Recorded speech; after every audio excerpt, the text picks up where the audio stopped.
નમસ્કાર. કરંટ ટોપિકના કાર્યક્રમમાં હું શિવાની આપ સૌનું સ્વાગત કરું છું. આજે કરંટ ટોપિકમાં વાત કરવી છે શિક્ષકોને વધુ એક કામગીરી સોંપવામાં આવે છે, તે છે શ્વાનની સર્વે. શિક્ષકોને પાસે જે 60થી વધુ જેટલા કામો છે અને વધુ એક કામ તેમને સોંપવામાં આવ્યું છે. તેના માટેનો જે પરિપત્ર જાહેર કરાયો છે અને એસઆઈઆરની હજી કામગીરી શિક્ષકોની પૂર્ણ નથી થઈ, ત્યાં વધુ એક કામ તેમને સોંપવામાં આવ્યું છે. હવે શું છે આ સમગ્ર માહિતી અને શા માટે શિક્ષકોને વધુ એક કામગીરી સોંપવામાં આવી રહી છે, આના વિશે વિરોધ પણ કરવામાં આવી રહ્યો છે, તો કેમ આનો વિરોધ થઈ રહ્યો છે? અને ખાસ કરીને જ્યારે શિક્ષકોની વાત કરીએ તો એસઆઈઆરની કામગીરીમાં સતત શિક્ષકો મંડ્યા રહ્યા, સતત તેમના દ્વારા કામગીરી કરવામાં આવી અને તેમની પાસે ના માત્ર એસઆઈઆરની કામગીરી પરંતુ જે સરકારી યોજના છે તેના વિશે પણ માહિતગાર કરવા અને તેની સહિત એવા 60થી વધુ કામ શિક્ષકો પાસે હોય છે. ત્યારે એક શિક્ષક કે જેને બાળકોને ભણાવીને તેમને આગળ વધારવાના હોય છે, બાળકોનું ભવિષ્ય શિક્ષકો નક્કી કરતા હોય છે, શિક્ષકોના ભણતરને આધારે બાળકો આગળ વધતા હોય છે, ત્યારે શિક્ષકોને જ તેમના ભણાવવા સિવાય અન્ય બીજા કામ જ્યારે સોંપવામાં આવે તો શિક્ષકો બાળકોને કેવી રીતે ભણાવશે? શાળાની આપણે તમામ લોકો જે હાલત જાણતા હોઈએ છીએ કે તેને કારણે બાળકોના શૈક્ષણિક અભ્યાસ ઉપર કેટલી અસર પહોંચતી હોય છે. હવે બોર્ડની પરીક્ષા પણ શરૂ થવાની છે, ત્યારે આ બધાની વચ્ચે શિક્ષકોને વધુ એક કામગીરી જે સોંપવામાં આવી છે, ત્યારે એમાં શિક્ષકોને જે અત્યારે તકલીફ પડી રહી છે, એસઆઈઆરની કામગીરી વખતે પણ શિક્ષકો દ્વારા આનો વિરોધ કરવામાં આવ્યો હતો. જો કે હજુ પણ જે આ કામગીરી સોંપવામાં આવે છે ત્યારે તેના ઉપર પ્રશ્ન થઈ રહ્યો છે કે ક્યાં સુધી શિક્ષકો અન્ય કામો કરશે તેમના ભણાવવા સિવાય? શિક્ષકોનું મુખ્ય કામ શિક્ષણ આપવાનું છે, જે વિદ્યાર્થીઓ છે તેમને ભણાવવાના છે, તેમને આગળ ધપાવવાના છે અને અત્યારે જો આ પ્રકારની કામગીરી સોંપવામાં આવશે તો બાળકોના શિક્ષણ ઉપર પણ અહીંયા પ્રશ્નાર્થ ઊભો થઈ રહ્યો છે. આપણે વધુ ચર્ચા આગળ વધારીશું અને આપણી સાથે ચર્ચામાં જોડાયા છે રાકેશ પંડ્યા કે જેઓ પ્રમુખ છે આચાર્ય સંઘ અમદાવાદમાંથી. રાકેશજી, સ્વાગત છે આપનું કાર્યક્રમમાં. સાથે જોડાયા છે જયેશ ઠક્કર કે જેઓ શિક્ષણવિદ છે. જયેશજી, સ્વાગત છે આપનું પણ કાર્યક્રમમાં. રાકેશજી, શિક્ષકોને શ્વાનનો સર્વે કરવાનો જે પરિપત્ર છે, સૌપ્રથમ તો આના વિશે આપની પ્રતિક્રિયા શું છે? કારણ કે શિક્ષકો તરફથી એક તરફ તો વિરોધ કરવામાં આવી રહ્યો છે, પરંતુ પરિપત્રને ધ્યાનમાં રાખીને તમારા મતે આ નિર્ણય કેવો ગણી શકાય? આ પરિપત્ર ની આમ બેક સાઈડ જોઈએ તો એકચ્યુઅલી સુપ્રીમ કોર્ટની અંદર અત્યારે શ્વાન ઉપર જે કેસ ચાલી રહ્યો છે એના સંદર્ભે સરકાર પાસે દરેક સ્ટેટ ગવર્મેન્ટ પાસે આની માહિતી માંગવામાં આવી અને આ માહિતી એકચ્યુઅલી એનિમલ ડિપાર્ટમેન્ટે આપવાની હોય. એ જ માહિતીને સરકારની અંદર આવતા દરેક વિભાગના લાગુ કરીને દરેક વિભાગમાંથી આ સીધો એક અધિકારીએ કોઈ પણ પ્રકારની વિચારણા કર્યા સિવાય આ સીધો પરિપત્ર કરી નાખ્યો કે ભાઈ શાળામાં, કેમ્પસમાં, શાળાની આસપાસના વિસ્તારની અંદર અને રહેઠાણ વિસ્તારોમાં કેટલા શ્વાન છે એની ગણતરી કરવી અને એની સંખ્યા આપવી.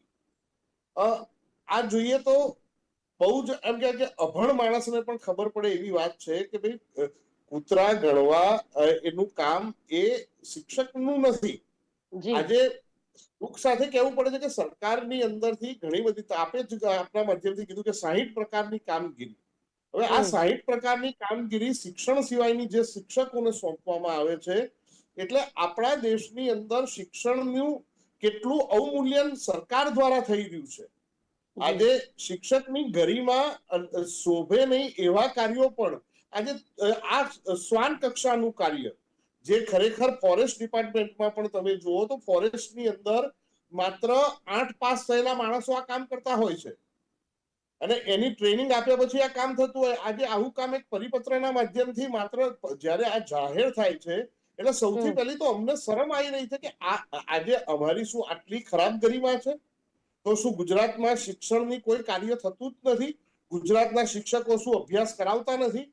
શું સરકાર આવા બધા કાર્યો સરકારી શાળાઓ કે ગ્રાન્ટેડ શાળાઓના શિક્ષકોને સોંપી અને પ્રાઇવેટ સ્કૂલોને વધારે પ્રોત્સાહન આપવા માંગી રહી છે? આ મારો સીધો આક્ષેપ છે સરકાર પાસે કે આ રીતની કામગીરી કરતા પહેલા જો કોઈ અધિકારીની અણસમજથી આ રીતનું જો પરિપત્ર થતો હોય તો શું સરકારનું અધિકારીઓ ઉપર કોઈ નિયમન નથી? આ ખરેખર માટે આ પરિપત્ર થતાની સાથે અમારા રાજ્યના પ્રમુખ અને અમારી રાજ્યની સંકલન સમિતિએ આનો સખત વિરોધ કર્યો છે. ગઈકાલે પણ આ બાબતે સરકારશ્રીમાં લખીને આપી દેવામાં આવ્યું છે કે આ પ્રકારની કામગીરી અમે કોઈ પણ સંજોગે નહીં કરીએ.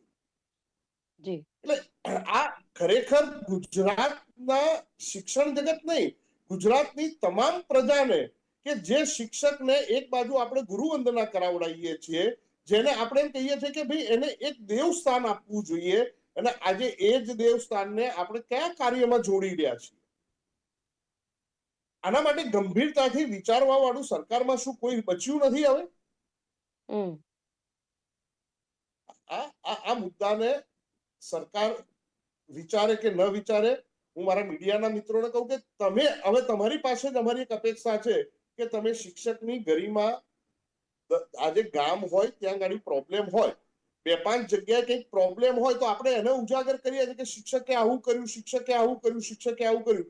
પણ જે શિક્ષકો ખરેખર સાચા અર્થમાં સારું શિક્ષણ કરી રહ્યા છે, આજે આપણા બોર્ડના પરિણામો જુઓ, બોર્ડના પરિણામોમાં શા માટે આપણે તફાવત નથી લાવતા? ભાઈ ગ્રાન્ટેડ શાળાના પરિણામો શું આવે છે, સેલ્ફ ફાઇનાન્સ શાળાના શું પરિણામ આવે છે? આજે 90%, 95% સુધી આપણે પરિણામો લઈ ગયા, ત્યારે તો શિક્ષણની અંદર કંઈક સારું થઈ રહ્યું છે, સમાજમાંથી કે કોઈ જગ્યાથી એના પ્રતિસાદ નથી મળતા અને સરકાર ખુદ નથી આપતી. તો આવા તુચ્છ કામોની અંદર જ્યારે જોતરવામાં આવે છે, આ કાર્ય એ શિક્ષકનું નથી. અને છતાં પણ એક સુપ્રીમ કોર્ટના આદેશને લઈ સુપ્રીમ કોર્ટે આદેશ કર્યો અને મેં મારું કામ પૂરું કરી નાખ્યું, આ ખો આપવાની પદ્ધતિ જે સરકારમાં ચાલી રહી છે, એ સમાજ માટે અને પ્રજા માટે ખૂબ લાંછનરૂપ છે. જી બિલકુલ, અને એટલા જ માટે રાખે છે જે આ પરિપત્રમાં પણ ઉલ્લેખ કરવામાં આવે છે, અને તે પણ તેમાં ઉલ્લેખ સ્પષ્ટ એવો કરાયો છે કે 3 દિવસમાં આ કામગીરી પૂર્ણ કરવાની. એટલે શિક્ષકોને તો શું સમજી રાખ્યા છે એ જ નથી ખ્યાલ આવતો કે પહેલા SIR ની કામગીરી, તેની પૂર્વે અપાર આઈડીની જે કામગીરી સોંપવામાં આવી ને હજુ તે કામગીરી હજી પૂર્ણ નથી થઈ, તેમાંથી નથી પરિભર્યા, ત્યારે અન્ય એક કામગીરી સોંપવામાં આવીને તે પણ શ્વાન ગણાવવાની. તો એમાં પણ જ્યારે બાળકોના શિક્ષણની વાત આવી તો પરખનો જે સર્વે છે તેમાં પણ એક મીડિયા અને પ્રજાએ સ્પષ્ટ એવું સમજવું જોઈએ કે સરકાર એવું માને છે કે શિક્ષક પાસે શિક્ષણનું કામ જ નથી, ભણાવવાનું કામ જ નથી, એટલે આ બધા પેલા નાકાના મજૂર જેવા વ્યક્તિઓ છે કે આ લોકોને ગમે તે કામ સોંપી દો એટલે ચાલે.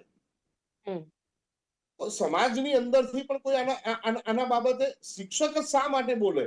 જ્યારે બાળકનું બગડી રહ્યું છે, જ્યારે એના ઘરમાં ભણતા એક વિદ્યાર્થીનું, એક બાળકનું જ્યારે એનું શિક્ષણ બગડી રહ્યું છે, તો પ્રજાએ પણ આના માટે બહાર આવવું જોઈએ ને બોલવું જોઈએ.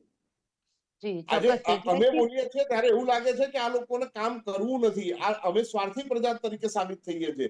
પણ શું તમારું બાળક જ્યાં ભણી રહ્યું છે એ વ્યક્તિને એક સન્માનનીય જગ્યાએ હશે તો જ તમારું બાળક ત્યાંનું રિસ્પેક્ટ કરશે. બિલકુલ. આજે આ ખૂબ વિચારવાનો સમય પાકી ગયો છે. જી બિલકુલ. જયેશજી, કેન્દ્ર સરકારનો જે પરખ સર્વે હોય છે કે જેમાં રાજ્યોની જે તુલના છે તે કરવામાં આવતું હશે, ત્યારબાદ તેમને મૂલ્યો આપવામાં આવતો હશે, તેવામાં પરખ સર્વે જે કેન્દ્ર સરકાર દ્વારા જ આપવામાં આવ્યો, તેમાં ગુજરાત 10મા સૌથી નબળા શિક્ષિત રાજ્યોમાંથી 10મા નંબરે આવે છે. એટલે વિચારી શકીએ છીએ કે કેવી શિક્ષણની પરિસ્થિતિ છે, અને શિક્ષણની પરિસ્થિતિ હજુ વધારે કથળી શકે છે જો શિક્ષકોને તેમના કામ સિવાય અન્ય કામો સોંપવામાં આવે છે. તો આપને નથી લાગતું કે આવા પ્રકારના નિર્ણયો અને આવા પ્રકારની જવાબદારી અન્ય વ્યક્તિઓને સોંપવી જોઈએ, ના કે શિક્ષકોને, પરંતુ તેમ છતાં પણ શિક્ષકોને આ કામગીરી સોંપવામાં આવતી હોય છે? મારું સ્પષ્ટ મંતવ્ય છે કે શિક્ષકોને શિક્ષણ સિવાયનું કોઈ પણ પ્રકારનું કાર્ય સોંપવું જોઈએ નહીં. એક બાજુ આપણે ભારત અને ભારતીય સંસ્કૃતિની વાત કરીએ છીએ, માતૃદેવો ભવ, પિતૃદેવો ભવ, આચાર્ય દેવો ભવ, આ પ્રકારની વાત કરીએ છીએ. તો અહીંયા શિક્ષકનું ગરિમા અને સન્માન જળવાય એ પ્રકારના કાર્યો હોય તો ચોક્કસ એની પાસે કરાવવા જોઈએ. પરંતુ જે કામ અન્ય ડિપાર્ટમેન્ટનું છે, અન્ય કોઈ વ્યક્તિનું છે, તો એવા કામ સરકાર દ્વારા કે અધિકારી દ્વારા સોંપાતા હોય તો એના પર નિયંત્રણ મૂકવું ચોક્કસ જરૂરી છે. કોઈ પણ કાર્ય હોય તો જાણે શિક્ષક એક ચાણક્યએ કીધું એ અલગ વિષય છે કે પ્રલય और निर्माण उसकी गोद में पलते हैं.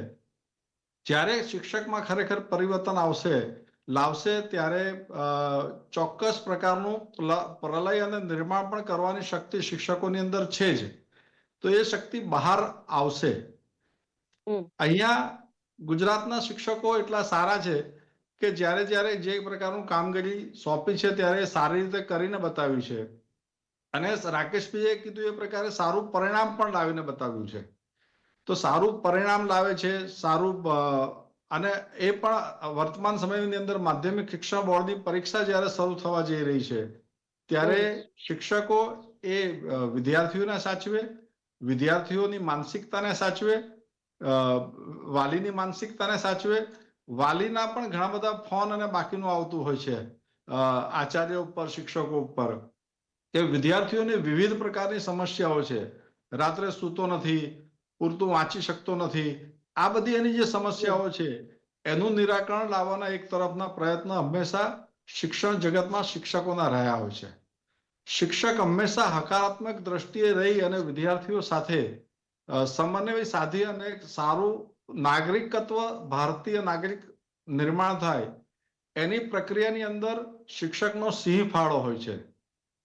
તો આ જે એનું મૂળભૂત કર્તવ્ય છે, શિક્ષણની અંદર કુટુંબનું પ્રબોધન પણ હોઈ શકે, સારો નાગરિક કઈ રીતે બની શકે એ પ્રકારનું પણ એનું કામ છે. આ જે કામ છે એની અંદર ક્યાંક જોતરવામાં આવે તો શિક્ષકની એક ગરિમા પણ જળવાય છે, એનું સન્માન પણ જળવાય છે. ક્યારેક એવું લાગતું હોય છે કે ક્યાંક ને ક્યાંક માત્ર સન્માન કરી અને શિક્ષકને એક હાસ્યામાં ધકેલવાનો પ્રયત્ન અને પ્રયાસ થતો હોય તો એ ચોક્કસ વખોડવા લાયક છે. આ પરિપત્રની અંદર સુપ્રીમ કોર્ટે વાત કરી, પણ બીજા રાજ્યોની અંદર જો વિચાર કરીએ તો કદાચ બધી જ જગ્યાએ એજ્યુકેશન ડિપાર્ટમેન્ટમાં અને શિક્ષકોને જ આ કામગીરી સોંપી છે એવું નથી. ગુજરાત કદાચ એક અપવાદરૂપ હશે, કોઈ અધિકારીની ભૂલ હશે કે જે કંઈ હશે, ખામી હશે, એ આપની જેવી ચેનલો સક્રિય છે તો અમને એવી આશા છે કે શિક્ષક પાસેથી આવી કામગીરી ન કરાવવી જોઈએ. ક્યાંક ને ક્યાંક એવો ઉલ્લેખ હોય તો બરાબર છે કે કેમ્પસની આજુબાજુમાં કૂતરા છે તો એનું ધ્યાન તમે પીએચસી સેન્ટરને દોરો અથવા તો જે તે અધિકારીને દોરવું જોઈએ. એક કેમ્પસ અને કેમ્પસની આજુબાજુમાં હોય તો એ ચોક્કસ કહી શકાય, કરી શકાય. પરંતુ ગણતરીનું કામ જેમ ગીરની અંદર અથવા કોઈ પણ ફોરેસ્ટ ડિપાર્ટમેન્ટની અંદર ગણતરીના કાર્ય માટે અલગ અલગ વ્યક્તિઓ હોય છે અને એ વ્યક્તિઓ દ્વારા જ એમની ગણતરી થતી હોય છે. ગણતરી કરવાની ચોક્કસ પદ્ધતિ હોય છે અને એ પદ્ધતિનો શિક્ષકને કંઈ આમાં ખબર પણ ના હોઈ શકે અને આ ગરિમાપૂર્ણ કામ કહી શકાય નહીં. એટલે આવા જો કોઈ કાર્ય સોંપવાના હોય તો સરકારે અને બાકીના પ્રજાએ પણ ચોક્કસ વિચાર કરવો જોઈએ કે શિક્ષણમાં શિક્ષકને એનું મહત્વ, ગરિમા જળવાઈ રહે એવા કામો જો સોંપીએ તો ખરેખર કહી શકીએ કે 21મી સદી એ ભારતીય સદી છે. એ જો ભારતીય સદી 21મી સદી બનાવી હોય તો એના અનુસંધાનમાં નવી રાષ્ટ્રીય શિક્ષણ નીતિનો પણ ક્યાંક ને ક્યાંક વિચાર કરી અને નવી રાષ્ટ્રીય શિક્ષણ નીતિના જે સારા પાસા છે એને ઉજાગર કરવા માટે શિક્ષક કઈ રીતે મદદરૂપ થઈ શકે તો વધારે ઉપયોગી થાય. વિદ્યાર્થીની એકાગ્રતા ઘટી રહી છે તો એકાગ્રતા લાવવા માટેનો પ્રયત્ન અને પ્રયાસ માટે શું કરવું જોઈએ? આવા પ્રયોગો જો શિક્ષણની અંદર થાય તો એ ચોક્કસ આવકાર્ય કહી શકાય અને એવા પ્રયોગો માટે શિક્ષકને છૂટ પણ આપવી જોઈએ અને સરકારે એમાં જ્યાં જરૂર પડે ત્યાં મદદ પણ કરવી જોઈએ. પરંતુ આવા નેગેટિવ વિષયો વચ્ચે લાવવા જોઈએ નહીં, એવું મારું ચોક્કસ માનવું છે. રાકેશજી, જે પ્રકારે આપણે આ ચર્ચા કરી રહ્યા છે આના ઉપર ચર્ચા કરવી એટલા જ માટે જરૂરી બની છે કારણ કે એક પછી એક શિક્ષકોને કે જે કામગીરી સોંપવામાં આવે છે, તીડ ભગાડવા હોય કે પછી શૌચાલય સુધી શૌચાલય પણ ગણાવવાની કામગીરી શિક્ષકોને ભૂતકાળમાં સોંપાયેલી છે. અપાર આઈડીના કામગીરી સોંપાઈ ત્યારબાદ એસઆઈઆરની કામગીરીને ત્યાં પૂરતું તો સીમિત નહોતું જ, પરંતુ જિલ્લાઓના જે પણ સરકારી કાર્યક્રમો હોય તેમાં વીઆઈપી પાર્કિંગની ગણતરી અને વીઆઈપી પાર્કિંગની વ્યવસ્થા પણ શિક્ષકોને સોંપાઈ છે. એટલે આવા પ્રકારની કામગીરી કે જે શિક્ષકોને નથી સોંપવામાં આવવી જોઈએ તેમ છતાં પણ સરકાર પાસે તમને લાગે છે કે હવે કોઈ ઓપ્શન જ નથી એટલે તેમને ફરીને શિક્ષકો જ મળી રહ્યા છે આ બધા કામ માટે? આમાં શિવાનીબેન એવું છે ને કે આજથી 15 વર્ષ પહેલા અત્યારે જે કોઈ સરકારમાં બેઠેલા અધિકારીઓ કે શિક્ષક જે નેતાઓ છે, મને અંદરથી એવું થાય છે કે આ લોકોને આ પ્રવૃત્તિ શિક્ષકો પાસે જ કેમ કરાવે છે. પેલા એક આપણી કહેવત હતી કે સોટી વાગે સમસન વિદ્યા આવે ધમ. એટલે આ ક્યાંકનું ક્યાંક અમે જે સોટીઓ મારીને અત્યારે આ શિક્ષકો ઉપર આ સોટીઓ મારવાનો આ બદલો લેવાની પ્રવૃત્તિ આ લોકો દ્વારા થઈ રહી હોય એવું લાગે છે. અને એની ખબર નથી કે આજે જે કોઈ પોસ્ટ ઉપર બેઠા છે એ સોટીઓ વાગી અને એ શિક્ષકોએ જે જ્ઞાન આપ્યું એના કારણે તમારો આજે મર્તબો જે છે તમે એક મોભી તરીકે છો સમાજમાં, તો તમારી આજે નો ડાઉટ સરકારના નિયમો બદલાઈ ગયા કે ભાઈ વિદ્યાર્થીઓને શિક્ષા નહીં કરવી, પણ એ શિક્ષા નહીં કરીને આજે તો શિક્ષકનું એવું સન્માન તમે બનાવો સમાજમાં કે જેના કારણે એક એને વિદ્યાર્થીની નજરમાં તો એનું સન્માન બને પણ સમાજમાં પણ એનું સન્માન બનવું જોઈએ.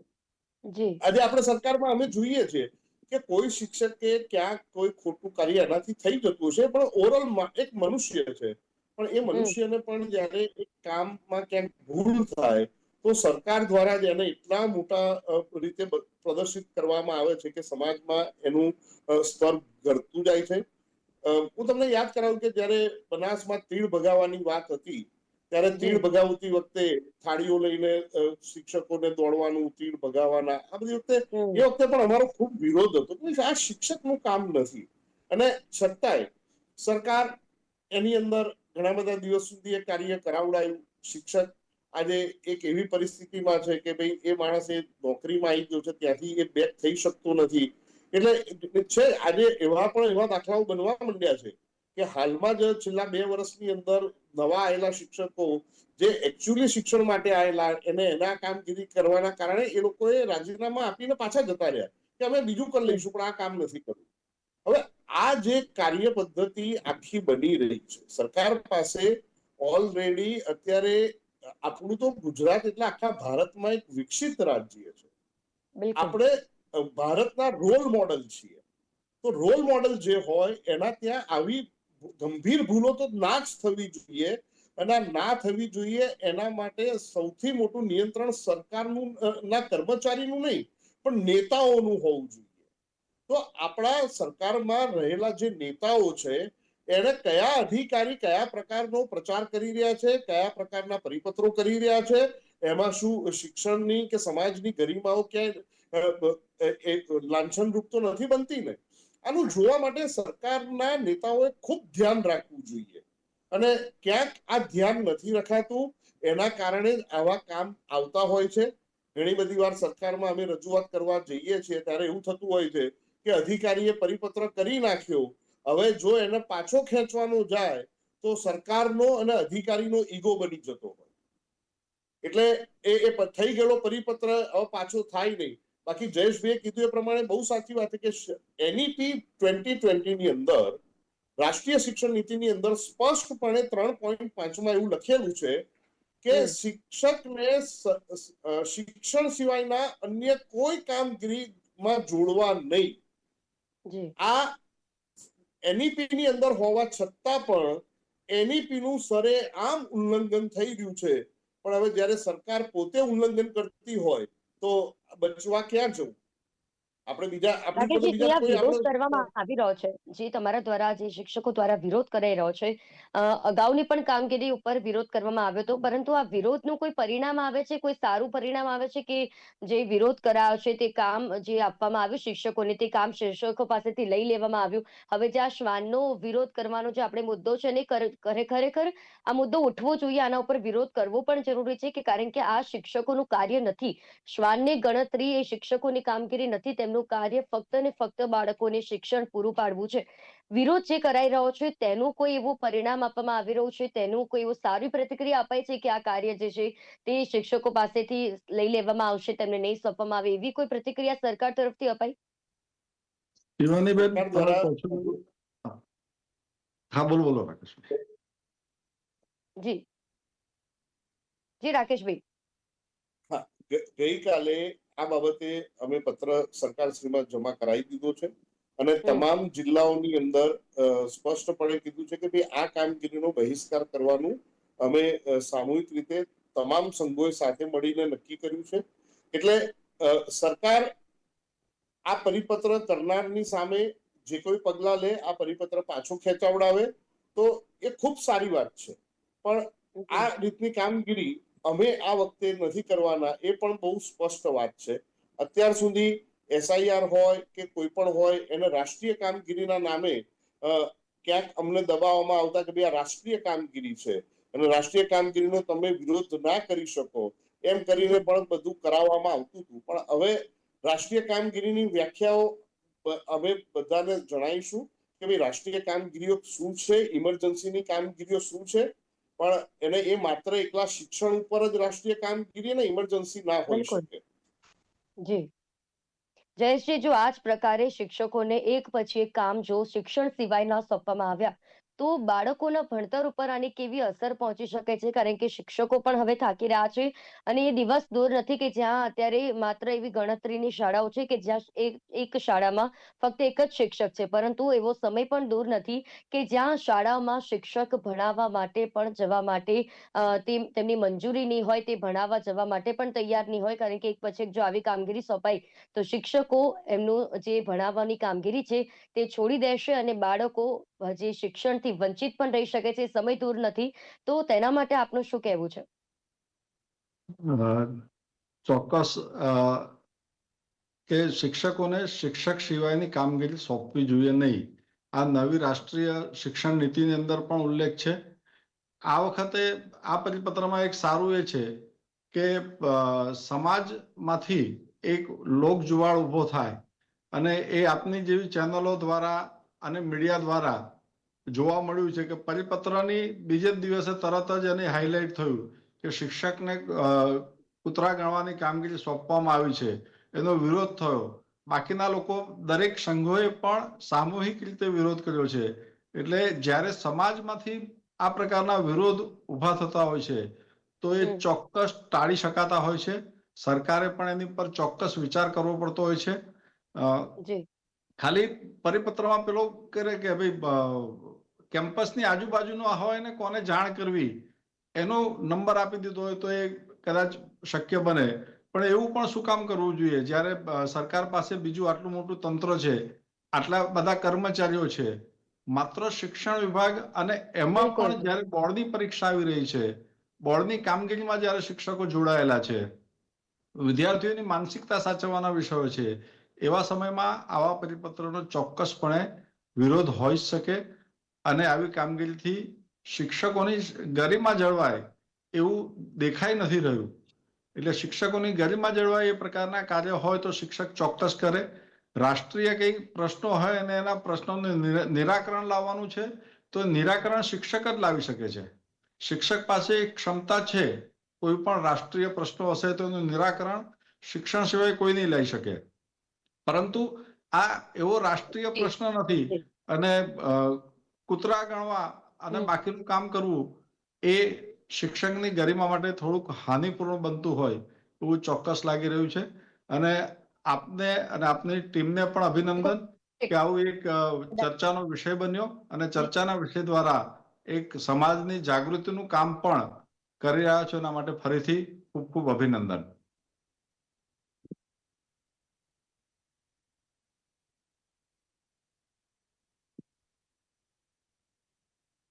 આ જે પરિપત્ર જે જાહેર કરવામાં આવ્યો છે તેનો વિરોધ કરવામાં આવી રહ્યો છે. આશા રાખીએ છીએ કે શિક્ષકોનો આ વિરોધ તેમનો અવાજ બને અને આના પરિપત્ર ઉપર રોક લાગે.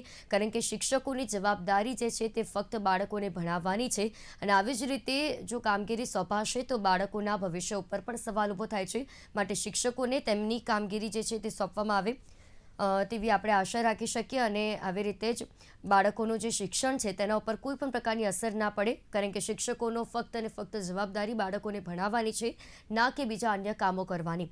કરંટ ટોપિકના કાર્યક્રમમાં હાલ બસ આટલું જ. ફરી મળીશું નવા વિષયની સાથે. ત્યાં સુધી મને રજા આપશો. નમસ્કાર.